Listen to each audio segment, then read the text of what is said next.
Started?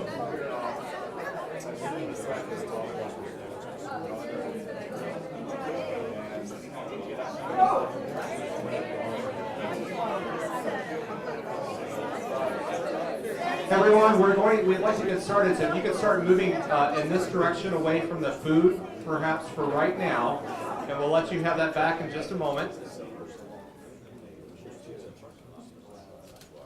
Good afternoon. My name is Scott Titsworth, and I'm the Dean of the Scripps College of Communication. There are a lot of new faces in Schoonover Center, and so I want to start by welcoming many of the members of the community that chose to spend part of their afternoon with us. We're so blessed to have you here, and we hope that you'll be excited to see what we have to show you this afternoon. Also, I want to give a special thanks to the students and the faculty and the staff from WOUB and the rest of the college that showed up today. I know that the beginning of the academic year is an extremely busy time for all of us. As I said, last week felt like it was a month long. This week has felt like it was a month long. Unfortunately, the holiday in between did not feel like it was a month long. And so I'm really thankful for all of you taking the time out of your afternoon to spend it with us for a few moments to talk about this important issue of water. I want to start by just very quickly recounting my very first experience with Athens, Ohio.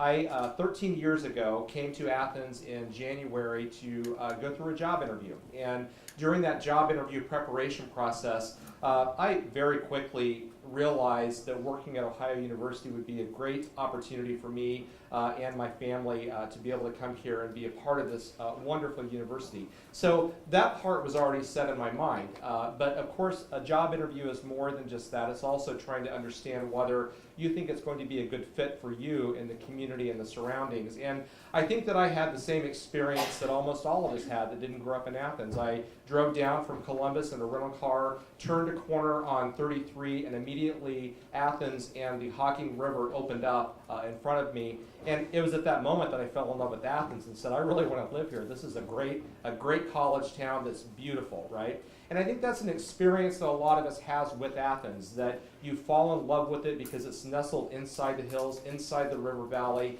and the Hocking River is just a part of what Athens is all about. One of the poignant memories of my very first years at Ohio University was watching members of the Athens Civitan walk in the Hocking River for a rubber duck race that they did.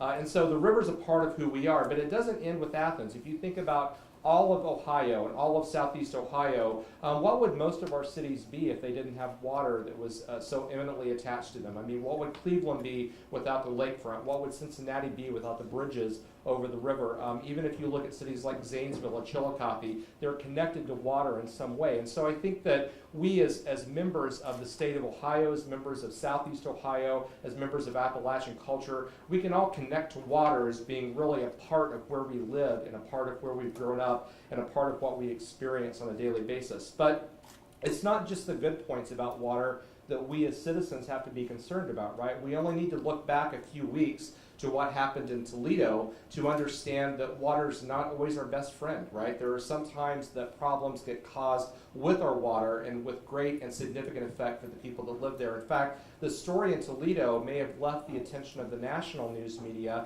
but it's still going on. As late as yesterday, Senator Brown conducted a conference call with people in Toledo to talk about the effects of potentially global warming actually exacerbating the problem of toxic algae blooms in the lake, because as you get more rain as a result of global warming, you get more agricultural runoff into the lake, which of course then magnifies the problem. So we have problems with our water all around the state, including in Athens, Ohio, and Southeast Ohio, and that's something that as citizens and as members of this community, we all have to be concerned about. Now, how do you solve those problems? As our friends in the Voinovich School of Public Affairs would tell us, you can't solve any problem like that without having some fairly intense dialogue and very carefully crafted public policy. And I think that's the place where a university like Ohio University, and particularly the Scripps College of Communication and our partners, can come together and add our expertise to help that process along.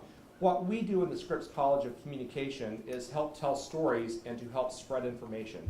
We train students as journalists, we train artists as storytellers, we train academics to be able to write very technically oriented outlets for their publications and that sort of thing. And so what we do in the college really well on a daily basis is help people understand and process information. And if you take something very complex like water quality, you're not going to be able to have significant throughput of public policy and citizenry action without having nexuses of information in order to facilitate that.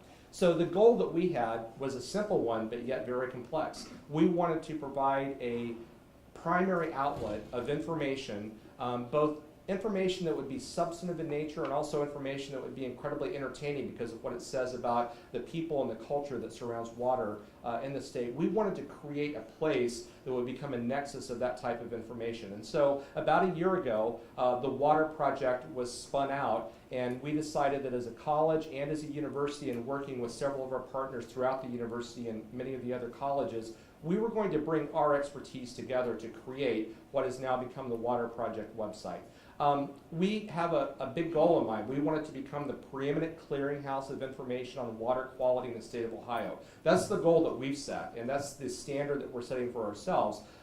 That means there's a lot of work that's going to be involved in it. But I think that when universities like Ohio University are operating at their finest moments, they take on those challenges and they bring their resources to bear on those important issues, and they confront those challenges head on and do so for the betterment of the community in which they reside, and that's what we pledge to do. So I'm very excited and proud to be a part of the Water Project, even if my role was really as an outside supporter and observer. But now that I've been able to see what's come together, you're first going to be stunned by the aesthetics. We had several people in the college that worked on this, but the School of Visual Communication particularly brought their resources to bear to create what I think is a visually stunning website. But then as you dig into that website more, or perhaps more appropriately, you swim into it, one of the things that you will find is that it's not just beautiful, but it's also chock full of information. That information ranges from the very factual, but it also ranges to another side of the spectrum where you learn narratives about the people that live in the water and on the water in the state of Ohio. And those sorts of stories are every bit as entertaining and appropriate and important as the stats and the information graphics. So I hope that you'll really enjoy exploring this website. What we want to do for the remainder of the afternoon is to let you see a little bit about what the website is, and we also want to give all of the members of the Ohio University, Athens, and Ohio community some understanding of the responsibility that we're going to take on to try to not just have this be a website that stays static, but rather have it become a document, a living, breathing document that evolves as our water does. And so we're really excited about this, and we're really proud that you chose to be with us this afternoon as part of this public launch event. I want to turn the podium over to Andy Alexander, who was one of the people that really made this happen in a very real sense. He's going to walk you through the website and the project documents a bit so you can see what's up there, and then we'll move on from there. So again, welcome to Schoonover Center and the Scripps College at Ohio University, and thank you so much for being here.